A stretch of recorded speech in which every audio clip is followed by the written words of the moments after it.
In this current climate, what will be your first priority as superintendent? Educators are trying really hard, and we need to celebrate this profession. We have, for far too long, beaten teachers about the shoulders, reminded them that they're the problem, and that couldn't be further from the truth. They are the solution to our problem. We just don't have enough of them. And our state really and truly, perhaps, can make a pivotal move and begin to shift and work in a targeted way to rebuild this workforce.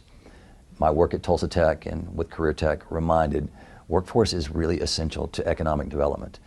And we've never had the educational crisis of the lack of people coming into our profession, the number of people that we're having to emergency certify and serve as adjuncts. We've never had this crisis. And I think if we want to see educational outcomes improve, we must rebuild and support our teachers differently than we ever have before.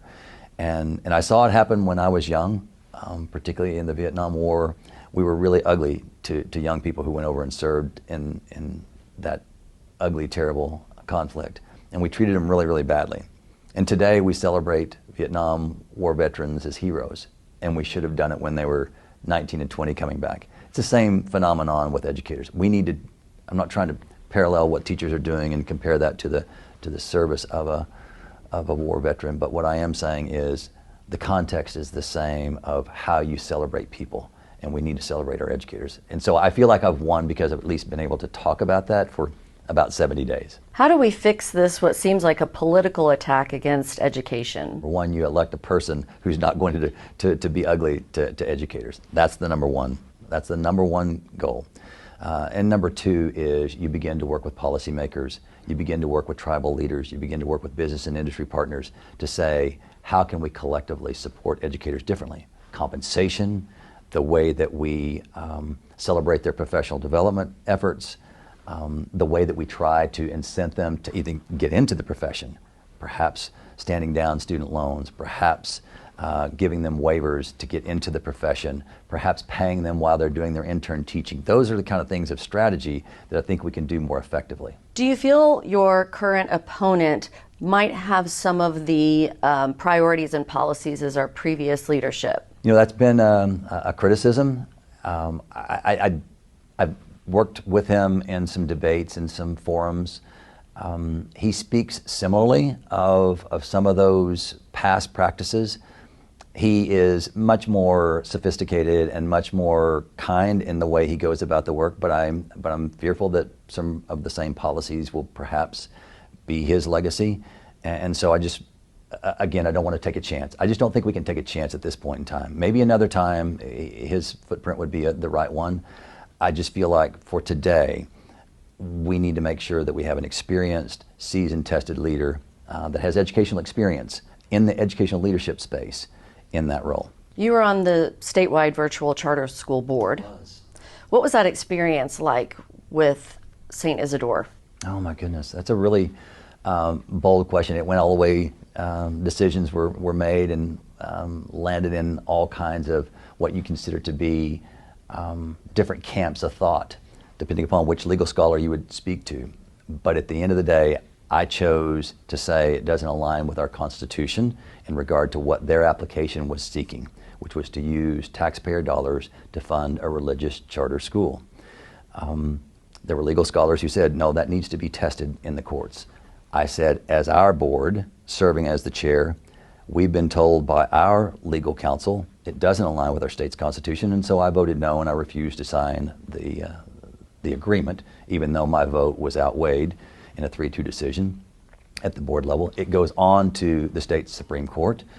Those machinations were long and arduous to watch, but our state Supreme Court voted 8-2 not to approve that, which felt affirming of the decision that I had made along with another colleague.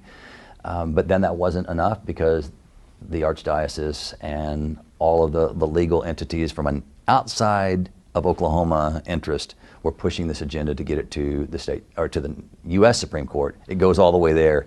It ends in a 4-4 split. It remands back to the Oklahoma decision. And so here we are. But I don't think that test is completely finished because there's another proposal that's being made by a school, a Jewish-based faith school from Florida. and they're asking the same question. And so I suspect that it will probably work its way through the courts. So I would say that was an arduous process, but I learned a lot through that there are a lot of national interests who are not really favoring and supporting public education nearly the way I would want them to support it. And they see that school choice that has religious perspectives is also their agenda. And so, again, I suspect at some point it will come back to the U.S. Supreme Court and it will be decided. So I think Oklahoma has been a test case, to be honest with you. And so being a part of that, I learned a lot. I watched, again, the machinations behind the scenes, and it was pretty daunting to watch. A lot of resources and a lot of money were being spent toward that agenda. You mentioned experience with special education. Yes, ma'am. That has to be an especially challenging time to hire those teachers. Aaron, we have, again, never seen the lack of people that are coming into the profession that said, I want to be a special education teacher. It's hard, it's difficult, and the resources are not nearly as strong as we need them to be, and yet parents are clamoring for more resources because we have a lot of special needs students who do need a lot of resources. But again, if the clamor is for more, but we have fewer people to do that work, it's just the divide continues on. And so from a special education teacher and from an advocate of a long-standing place of including people with disabilities in all of our walks of life, and particularly in school, I feel like at least I'm a voice to that end. But at the end of the day, it doesn't matter how hard I clap and how much I want to bark. If the resources and the people are not there, we can't meet the needs as effectively as we need to, and somehow we need to figure out how to balance that. So we've got to figure out how to incent more people to get into this profession, particularly as special education teachers, occupational therapists, physical therapists, and speech and language pathologists as well. A lot of getting those resources and that money does have to do with having a legislative relationship. Do you think that might be a challenge for you, given you said politics wasn't something that you have a strong history in?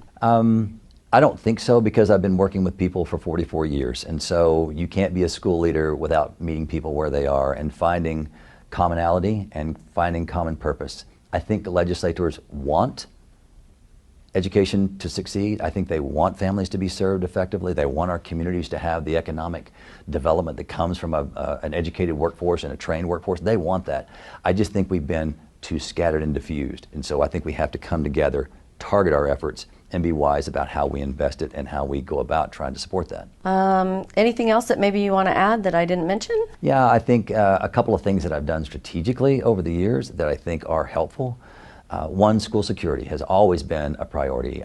Before federal grants were even an opportunity, I worked in partnership with our local police department to put armed student resource officers in our schools, because we just believe that when people feel more safe, they feel more comfortable. Therefore, kind of like the Maslow's hierarchy, you begin to move off of that just survival. You move to a place of being able to really focus on your learning and focus on interactions.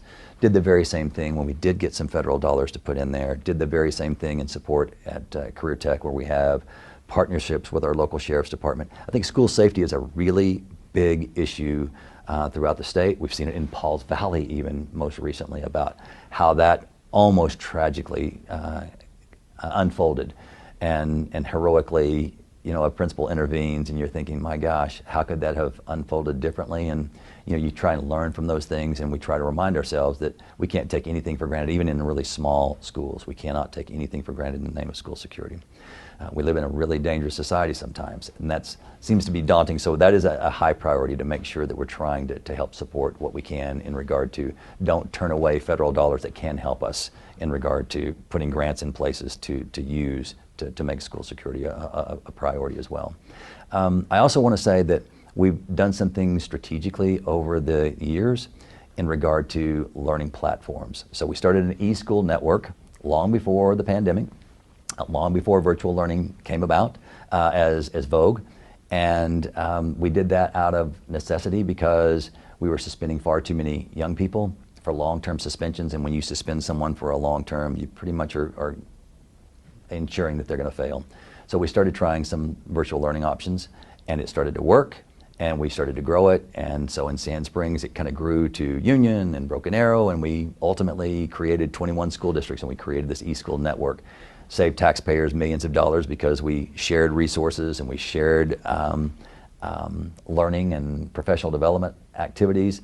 And then when I started to work for Tulsa Tech, we grew that even further. And now it's a statewide model because it's now taken over. It's called the Horizons program. Because I was on the statewide virtual charter board, I challenged them to say, I think we can scale this. And it's a statewide program, and it saved millions of dollars. And it was the forerunner to what we consider to be really good opportunities for students to have another option, another choice of how that they can go about augmenting their middle school and high school and even elementary experience with some virtual learning. It's not for everybody. I did my doctoral research on virtual learning and technology integration. I also think it's important that we try to figure out how to harness artificial intelligence. Indiana Public Schools has done some partnership with Oklahoma State University. I think we can learn from that. We will not be able to put this genie back in a bottle, and I think schools are going to have to figure out how we can harness this and use this to our advantage. So that's another option and another choice that I think we'll see at the ready in not in the next 10 years, not in the next 5, but in the next 5 months. So we've got much work to do, Erin. With anything that's changing, I know even in my industry, it's tough to get people who have been in it to make those changes. I'm sure AI seems very overwhelming for some of these teachers. To me, it is reminiscent of what we started to do when we started with virtual learning. Some people said it's just an easy out. Students, it's not an authentic way for students to learn. And so again, that was why I was interested in doing my doctoral research on that. And for some students and some families, it absolutely works really well. And so I think artificial intelligence is very similar. It's the unfamiliarity, the fear of what this means and what it will do to us or not help us with. But the reality is we're all using it right now.